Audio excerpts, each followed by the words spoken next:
ఇంకా డ్రెస్సింగ్ చేసుకొని కూర్చున్నాం. కూర్చున్న తర్వాత రోడ్లు ప్రశాంతంగా ఉన్నాయి. జనాలు చాలా ఖాళీగా ఉన్నాయి. రోడ్ల మీద జనాలు లేరు. దగ్గరలో తిరుపతికి రీచ్ అయిపోయాము సక్సెస్ఫుల్గా నడుచుకుని. తర్వాత దర్శనం లైన్లోకి ఎంట్రీ ఇచ్చాము. ఇచ్చిన తర్వాత లైన్ ఖాళీగా ఉందని చూసి ఆశ్చర్యపోయాను.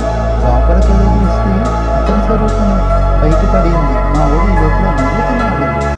బయటికి వచ్చిన తర్వాత మనోడు సోంపాపడి పంచితే నచ్చినన్ని తినేసి వచ్చేసాము. అయ్యయ్యో, కొబ్బరికాయ మర్చిపోయాం కదా. మళ్ళీ మా ఊళ్ళో గుడికి వచ్చి కొబ్బరికాయ కొట్టి ఇంటికైతే వచ్చేసాము. నచ్చితే లైక్ చేయండి.